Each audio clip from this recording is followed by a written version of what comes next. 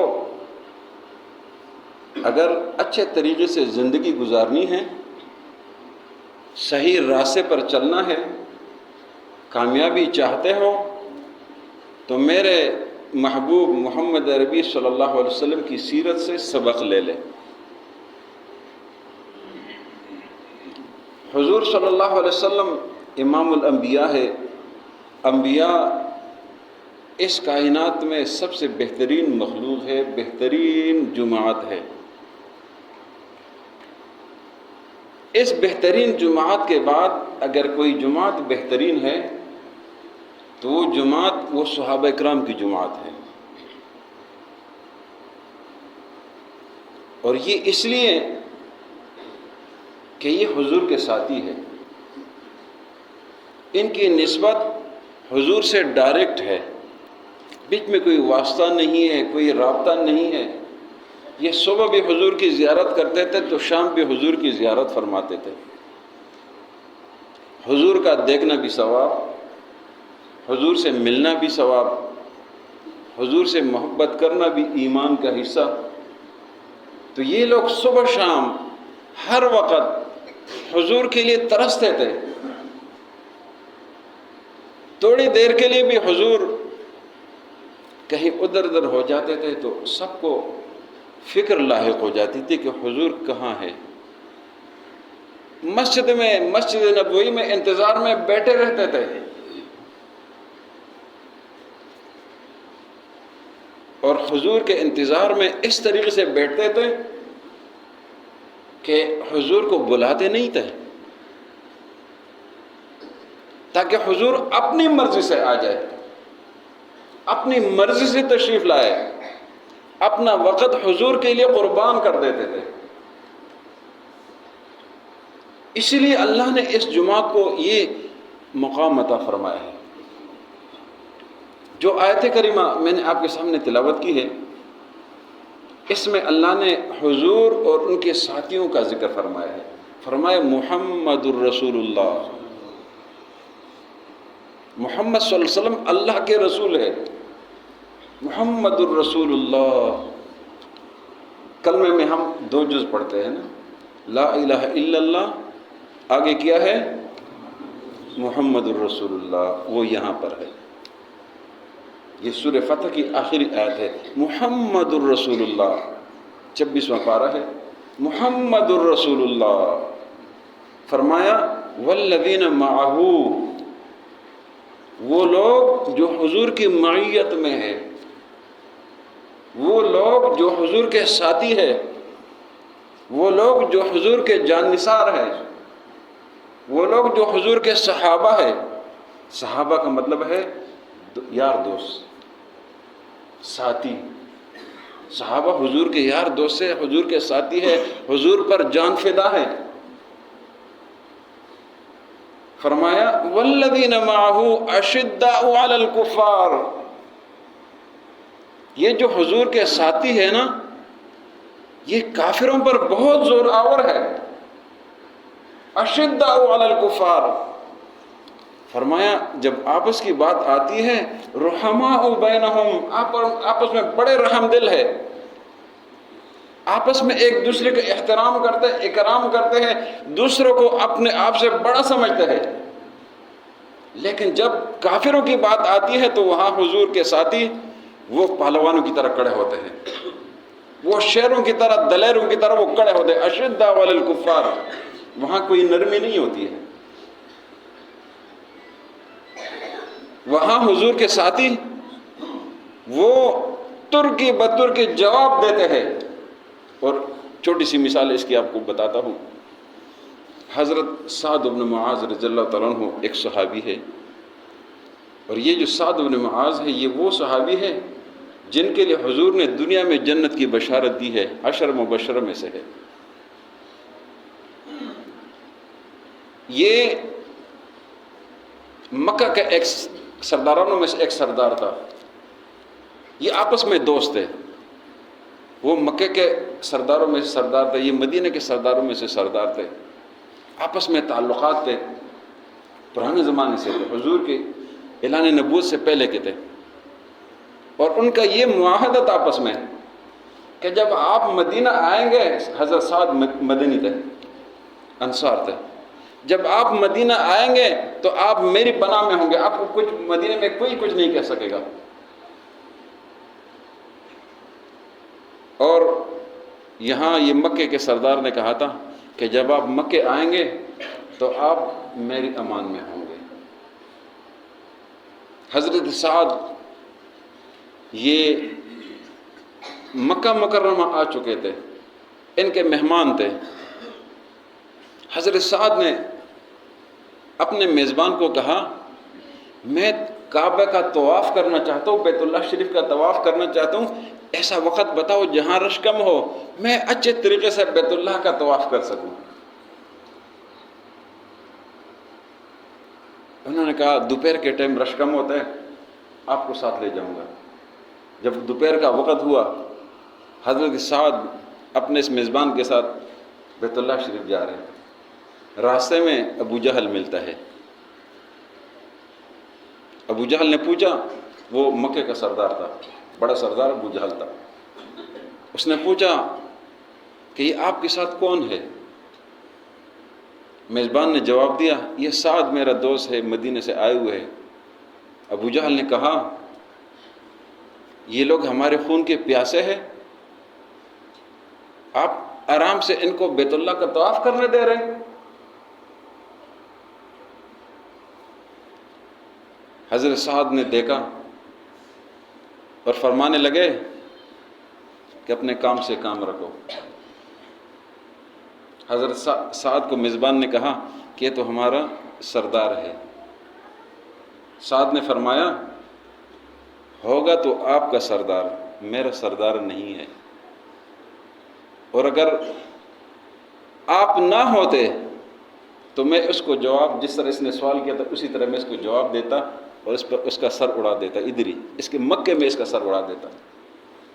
کہنے کا مقصد اشداء علی الکفار، نرمی کی بات کافروں کے لیے ان کے نہیں ہوتی تھی.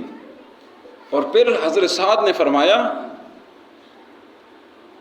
کہ سن لو، میزبان کو کہا کہ آپ تو ان کا ساتھ دے رہے ہیں، لیکن حضور نے فرمایا ہے کہ آپ کو اے میزبان، آپ کو حضور اور ان کے ساتھی قتل کریں گے، میرے حضور نے فرمایا ہے.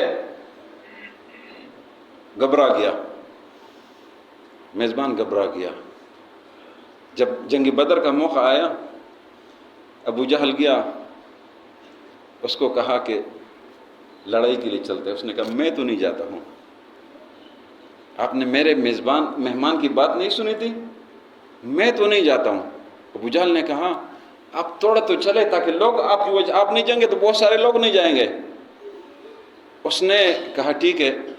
ایک اونٹنی تلاش کی جو تیز رفتار تھی تاکہ بھاگنے کے لیے آسانی ہو. جب لوگ چلنے لگے اور اس نے بھی گھر سے اجازت چاہی تو بیوی نے کہا کہ آپ کدھر جا رہے ہیں؟ لڑنے کے لیے جا رہے ہیں؟ مرنے کے لیے جا رہے ہیں؟ آپ کو آپ کے مہمان نے نہیں کہا تھا کہ حضور اس کے ساتھ آپ کو ماریں گے؟ اس نے کہا نہیں، بس میں تھوڑی دیر کے لیے جاتا ہوں. سواری بھی تیز ترین اور پیچھے پیچھے، سب سے پیچھے ہی جا رہے ہیں کہ کوئی مسئلہ ہو تو میں بھاگوں گا. میدان بدر جب پہنچ گیا تو یہ ادھر مردار ہو گیا، باوجود ساری کوششوں کے مردار ہو گیا.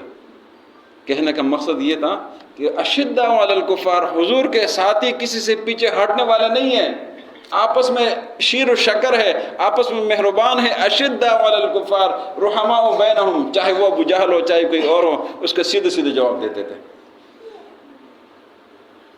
حضور کے ساتھی یہ عظیم الشان لوگ ہیں. حضور کے ساتھی یہ وہ ساتھی ہیں کہ جن لوگوں نے اپنا گھر، اپنی جان، اپنی اولاد، اپنا مال، اپنا سب کچھ حضور کے قدموں میں رکھا تھا. جنگ بدر کے موقع پر حضور نے صحابہ کو اکٹھا کیا اور ان سے خطاب کیا کہ آپ اپنا اپنا مشورہ دے دیں. مہاجر صحابہ نے مشورہ دیا، حضور نے فرمایا کہ آپ بیٹھ جائیں۔ جو بھی مہاجر مشورہ دیتے تھے حضور فرماتے آپ تشریف رکھیں، آپ تشریف رکھیں، آپ تشریف رکھیں۔ تو انصار صحابہ سمجھ گئے کہ حضور ہماری رائے چاہتے ہیں۔ انصار کے ایک صحابی اٹھتے ہیں اور کہتے ہیں یا رسول اللہ، آپ ہماری رائے جاننا چاہتے ہیں تو آپ سن لیجئے، ہم نے آپ پر ایمان لایا ہے، ہم نے آپ کی تصدیق کی ہے، ہم نے آپ کو مدینہ منورہ میں پناہ دی ہے، ہم نے آپ کا استقبال کیا ہے۔ اب ہمارے ایمان کا تقاضا یہ ہے کہ جدھر آپ کہیں گے ہم ادھر جانے کے لیے تیار ہے۔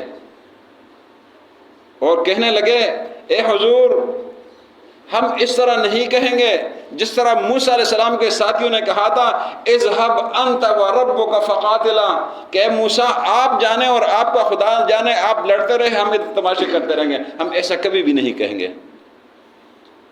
اور فرمایا وَلَكِنْ نُقَاتِلُ عَنْ يَمِينِكَ وَعَنْ شِمَالِكَ وَعَنْ خَلْفِكَ وَعَنْ أَمَامِكَ، ہم آپ کے چاروں طرف ہوں گے، آپ ہمارے درمیان میں ہوں گے، پہلے ہم ہوں گے بعد میں آپ ہوں گے۔ یہ حضور کے صحابہ تھے۔ حضور کے صحابہ یہ عظیم الشان لوگ تھے۔ اور یہ عظمت کیوں تھی کہ حضور کے ساتھی تھے، یہ عظمت کیوں تھی کہ حضور کے صحبت تھی۔ اور یہ جو صحابیت کا مقام ہے، صحابی بننا، یہ اللہ کی طرف سے ہے۔ صحابی بننا یہ اللہ کی طرف سے ہے۔ اپنی عبادت پر کوئی صحابی نہیں بن سکتا، اپنے علم کی وجہ سے کوئی صحابی نہیں بن سکتا، اپنی ریاضتوں کی وجہ سے کوئی صحابی نہیں بن سکتا۔ اگر علم کی وجہ سے کوئی صحابی بن سکتا تھا تو امام بخاری پر سب سے پہلے صحابی تو وہ ہوتے نا۔ اگر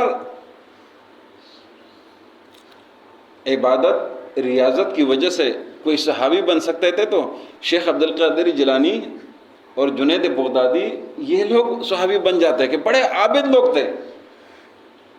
جہاد کی وجہ سے کوئی صحابی بن سکتا تو بڑے بڑے مجاہد عبداللہ ابن مبارک جسے مجاہد گزرے ہیں وہ صحابی بنتے۔ لیکن صحابی وہ بنے ہیں جن کو اللہ نے صحابیت عطا کی ہے، چاہے حضور کو ایک لمحے کے لیے دیکھا ہے۔ حضور کے صحابہ وہ حضور کے چہرے کو دیکھ کر حضور کے چہرے کو پڑھا کرتے تھے کہ حضور چاہتے کیا ہے، حضور کو کیا پسند ہے۔ جب بھی کوئی کام کرتے تھے تو حضور کے چہرے کو دیکھتے تھے کہ حضور کا چہرہ اس سے خوش ہوتا ہے یا کوئی ناراضگی، اگر ناراضگی ہوتی تو فوراً اس کام کو چھوڑ دیتے، اگر حضور خوش ہوتے تو اس کام کو جاری رکھتے تھے۔ اس لیے کہ وہ حضور کی مزاج کو پہچان چکے تھے اور حضور صلی اللہ علیہ وسلم کے لیے اپنا سب کچھ قربان کرنا چاہتے تھے کہ جیسے حضور کی رضا تھی ویسے انہی کی رضا تھی۔ صحابہ اکرام رضوان اللہ علیہم اجمعین یہ عظیم شان لوگ تھے۔ یہ وہ لوگ تھے کہ کسی بھی حال میں انہوں نے حضور کو میدان میں نہیں چھوڑا ہے خالی، جہاں بھی قربانی کی ضرورت آئی ہے انہوں نے قربانی دی ہے۔ اگر ہم جنگ بدر کا تذکرہ کریں نا تو وہاں پر ہمیں دو چھوٹے چھوٹے کمسن صحابہ بھی نظر آ رہے ہیں، اس لیے کہ بڑوں نے ان کی تربیت کی تھی، ان کو سمجھایا تھا کہ دنیا کیا ہے، دنیا کی اہمیت دل میں کتنی رکھنی چاہیے۔ حضرت عبد الرحمن بن عوف رضی اللہ تعالیٰ عنہ مشہور صحابی ہے، یہ بھی عشر مبشر میں سے ہے۔ فرماتے ہیں کہ میدان بدر میں جب صفیں سیدھی ہونے لگی تو میں دائیں طرف دیکھتا ہوں ایک بچہ ہے، بائیں طرف دیکھتا ہوں اس سائڈ پر بھی بچہ ہے۔ حیران ہو گیا کہ لڑائی ہو گئی تو کوئی بڑا ہوتا اس سے رہنمائی لیتا، اس سے ہیلپ لیتا تھا، اس سے مدد لیتا، ادھر بھی بچہ ادھر بھی بچہ، اب تو مجھے اپنا بھی خیال کرنا ہے، ان بچوں کا بھی خیال کرنا ہے، اب تو ڈبل ذمہ داری ہو گئی۔ فرماتے ہیں کہ میں یہی سوچ رہا تھا کہ اتنے میں ایک طرف سے ایک بچہ پوچھ رہا ہے یا عم، جس طرح ہم آج کل انکل کا لفظ استعمال کرتے ہیں، یا عم، اے چچا، ابو جہل کون ہے؟ اور کہتے اتنی رازداری سے کہہ رہے ہیں، اتنا چپکے سے کہہ رہے ہیں کہ دوسرے بچے کو سنائی نہیں دے رہے ہیں، وہ نہ سنیں۔ تو میں نے اس کو کہا کہ آپ نے ابو جہل کو کیا کرنا ہے؟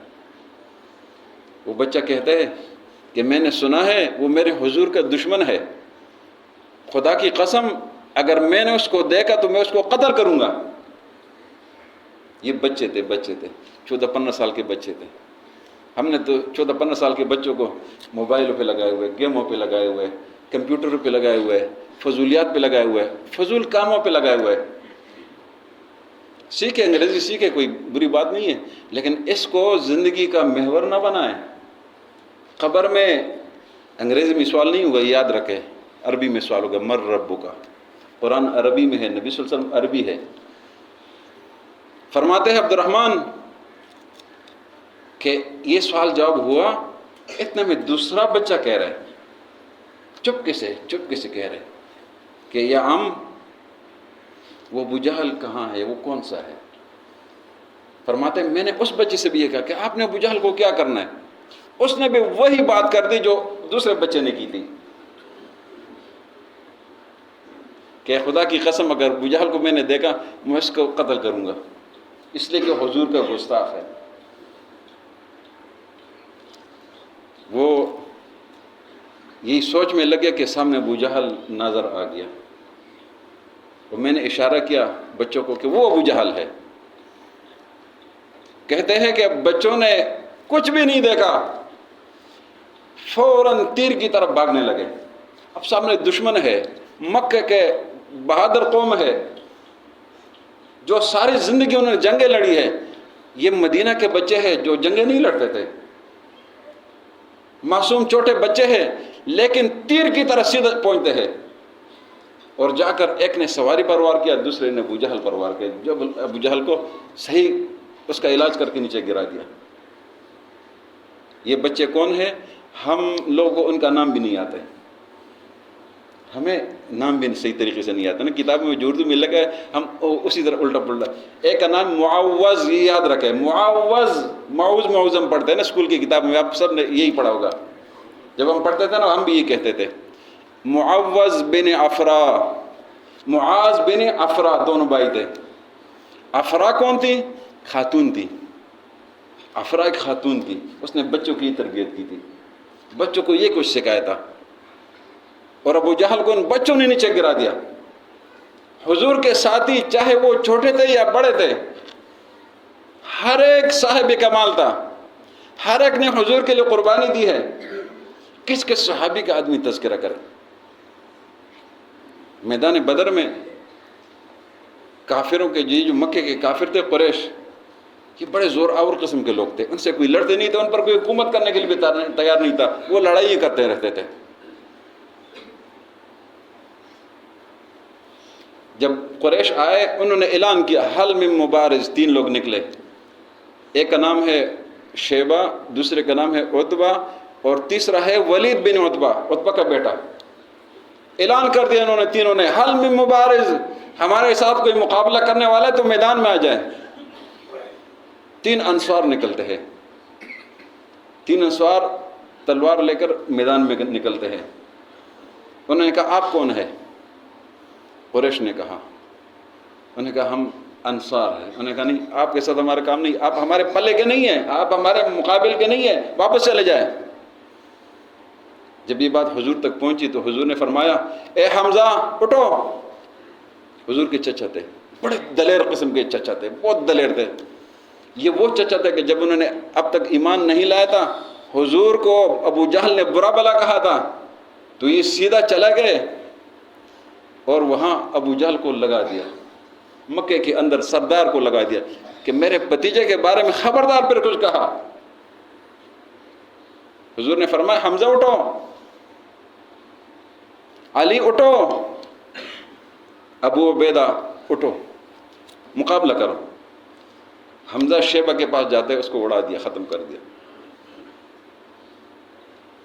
اور فوراً دوسرے ساتھیوں کے ہیلپ کے لیے پہنچتے ہیں، اپنے مد مقابل کو ختم کر دیا، شیبہ کو اڑا دیا، ختم کر دیا، پھر چلتے ہیں علی رضی اللہ عنہ کا جو مد مقابل تھا وہ دونوں مل کر اس کو ختم کر دیا، پھر تینوں مل کر عتبہ کو ختم کر دیا۔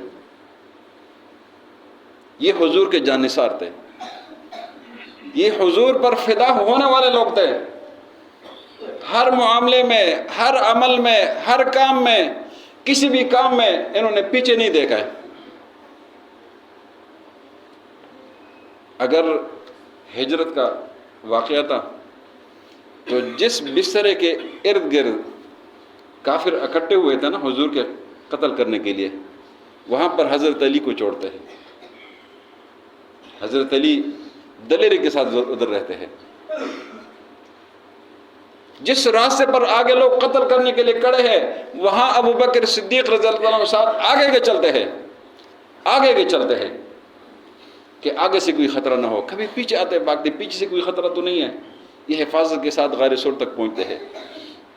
راستے میں ایک آدمی نے پوچھا، اے ابو بکر یہ کون ہے؟ ابو بکر کو جانتے تھے کہ ابو بکر یہ کون ہے؟ ابو بکر نے بہت خوبصورت جواب دیا، فرمایا رجل یہدینی سبیل، یہ ایک آدمی ہے مجھے راستہ سکھا رہا ہے۔ اس نے سمجھا کہ کوئی راستہ سکھا رہے نا، اس آدمی نے سمجھا کہ کیا راستہ، لیکن ابو بکر نے فرمایا یہدینی سبیل، مجھے وہ بڑا راستہ سکھا رہے، ہدایت والا راستہ سکھا رہے۔ حضور کے صحابہ بڑے جانثار تھے، حضور پر جان فدا تھے، ہر معاملے میں، ہر عمل میں، وہ خواتین تھے، وہ مرد تھے، وہ بچے تھے، وہ چھوٹے تھے، ہر چیز حضور کے لیے قربان۔ حضور جب مدینہ تشریف لائے تھے تو انصار کے بڑے بڑے باغ تھے، یہ کھجور مدینہ میں ہوتے، تو انصاروں نے حضور کے لیے اپنے اپنے باغات میں درخت مختص کیے تھے کہ حضور یہ درخت آپ کے ہیں، اس کا سب کچھ وہ آپ کے لیے، کام ہم کریں گے لیکن اس کا جو فائدہ ہے، اس کی چیزیں وہ سارے آپ کے ہیں۔ حضور کے صحابہ، انہوں نے حضور کے ساتھی جو مہاجر ہو کر آئے تھے ان کو زمینیں تقسیم کر دی کہ یہ زمینیں آپ سنبھالیں گے۔ اس لیے اللہ نے فرمایا محمد الرسول اللہ والذین معہ اشداء علی الکفار رحماء بینہم، یہ ایسے لوگ ہیں جن کے بارے میں اللہ کا فرمان ہے اولئک هم المؤمنون حقا، یہ برحق مومن ہیں، اولئک هم الراشدون، یہی لوگ ہدایت یافتہ ہے، رضی اللہ عنہم ورضوا عنہ، اللہ ان سے راضی ہے، یہ اللہ سے راضی ہے۔ اللہ نے اعلان کیا لا یستوی منکم من انفق من قبل الفتح وقاتل، جنہوں نے فتح مکہ سے پہلے جو کچھ مال خرچ کیا ہے ان کا مقام بہت اعلیٰ ہے، جنہوں نے بعد میں خرچ کیا ان کا مقام ان سے نیچے ہے، لیکن فرمایا پہلے والوں کے لیے بھی جنت ہے، بعد والوں کے لیے بھی جنت ہے، وَكُلًّا وَعَدَ اللَّهُ الْحُسْنَى، حضور کے سب ساتھیوں کے ساتھ جنت کا وعدہ ہے، سب کے لیے جنت ہے، رضی اللہ عنہ۔